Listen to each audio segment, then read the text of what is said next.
ये सैमसंग की तरफ से उनका latest flagship phone Samsung Galaxy S24 ultra है। वहीं ये है सैमसंग की तरफ से 2019 का flagship phone Samsung Galaxy S10। इस फोन को यूज करते हुए मुझे 5 साल हो गए हैं। 5 सालों से ये मेरा प्राइमरी डिवाइस है। तो इस वीडियो में मैं आपको ये बताना चाहता हूँ कि अगर आप एक फ्लैगशिप फोन 5 साल तक यूज करोगे तो आपको कौन कौन सी दिक्कत का सामना करना पड़ेगा। अब ये वीडियो बनाना इसलिए भी जरूरी है क्योंकि iOS में हमें 5 साल का सॉफ्टवेयर सपोर्ट मिलता है और सैमसंग और गूगल ने भी अपने फ्लैगशिप फोन में 7 साल तक सॉफ्टवेयर सपोर्ट देने का वादा किया है। जय हिंद दोस्तों। तो चलिए बिना किसी देरी के शुरू करते हैं।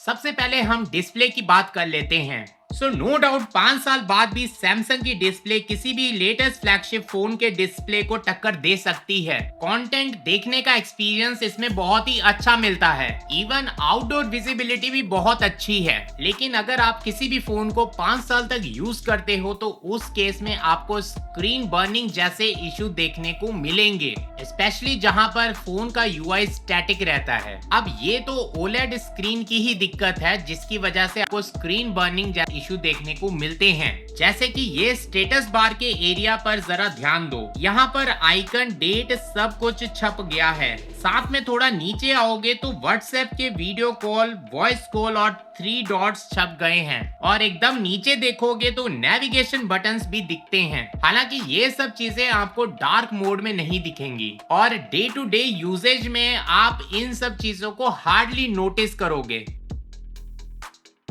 इसके बाद हम परफॉर्मेंस से रिलेटेड बात कर लेते हैं। तो कई लोग फ्लैगशिप को इसलिए भी कंसीडर करते हैं क्योंकि फ्लैगशिप में आपको एकदम टॉप नॉच की परफॉर्मेंस देखने को मिलती है। लेकिन चक्कर ये है कि टेक्नोलॉजी बहुत ही तेजी के साथ इवॉल्व होती है। अब मैं तो ज्यादा गीक बेंच स्कोर्स पर ध्यान नहीं देता हूँ, लेकिन आज के टाइम में इस डिवाइस से ज्यादा कई बजट फोन्स का गीक बेंच स्कोर आएगा। तो डेफिनेटली गेम्स खेलने में और कई एप्स चलाने में आपको एक्सपीरियंस इतना अच्छा देखने को नहीं मिलेगा। जैसे कि इंस्टाग्राम में एक सीक्वेंस करके फीचर है जिसकी हेल्प से आप एग्जिस्टिंग रील को ट्रिम कर सकते हो। लेकिन जब S10 में आप टाइमलाइन को ट्रिम करने लगोगे तो आपको लाइव प्रीव्यू देखने को नहीं मिलेगा। लेकिन ये चीज आप लेटेस्ट फ्लैगशिप में आराम से कर पाओगे।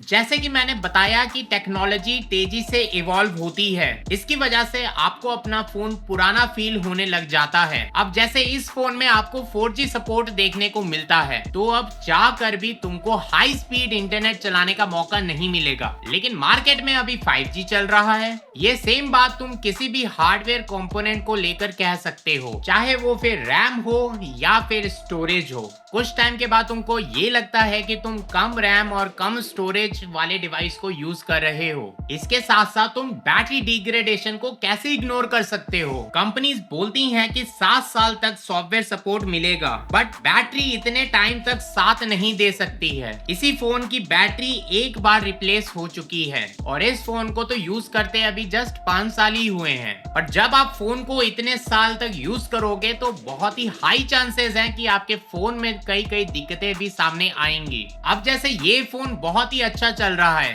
लेकिन इसमें एक दिक्कत है कि स्विच ऑफ होने के बाद ये स्टार्ट होने में नखरे दिखाता है। और ये एक फ्लैगशिप फोन है, तो इस केस में अगर आप कोई भी कंपोनेंट को बदलवाने जाते हो तो उस केस में आपको अच्छा खासा खर्चा भी करना पड़ता है। अब चाहे आप iOS साइड हो या फिर आप एंड्रॉइड साइड हो, दोनों में एक बात कॉमन है कि आपको कई नई फीचर्स सॉफ्टवेयर अपडेट के साथ देखने को नहीं मिलते हैं। Companies will give you the reason कि इस पुराने फोन को ये फीचर सपोर्ट ही नहीं कर सकता है। तो इससे एक टाइम के बाद आपको ये फील होने लग जाएगा कि आपका फोन पुराना है, but in reality it is just a strategy जिससे आप इनका नया फोन खरीदने के बारे में सोचें। अब आप इसे प्लान्ड ऑब्सोलेसेंस बोलें या फिर एक स्मार्ट मूव बोलें, but this is the harsh reality. और एंड्रॉइड साइड की मुझे एक बात अच्छी नहीं लगती है।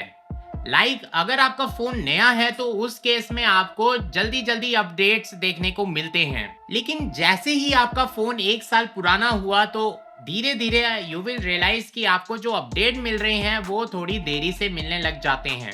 तो मुझे ये चीज थोड़ा सा डिस्क्रिमिनेटरी लगती है। iOS इस मामले में ठीक है। एप्पल के जितने भी डिवाइसेस हैं उनको एक साथ ही अपडेट मिलता है।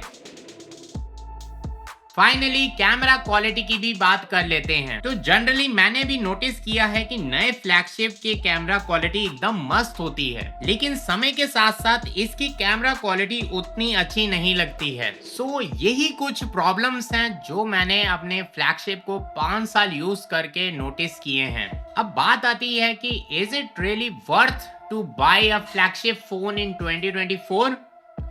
इसका answer I would say simply no. और इसका रीजन ये है कि हम अपने फोन पर जनरली बेसिक टास्क ही करते हैं। बेसिक काम में जैसे इंस्टा चला लिया, गाने सुन लिए, यूट्यूब चला लिया। ये सारे काम तो आप सस्ते मोबाइल से भी अच्छे से कर सकते हो। और रही बात कैमरा क्वालिटी की, तो उसमें भी ज्यादा फर्क नहीं पड़ता है। इट इज बेटर कि आप महंगे फोन खरीदने से बचो और अपने पैसे को कहीं अच्छी जगह इन्वेस्ट करो। आई होप आपको ये वाली वीडियो पसंद आई होगी। अगर पसंद आई है तो इस वीडियो को लाइक करना, चैनल पे पहली बार आए तो इस चैनल को सब्सक्राइब करना। मैं मिलता हूँ बहुत जल्द बहुत से अमेजिंग कंटेंट के साथ। तब तक के लिए जय हिंद।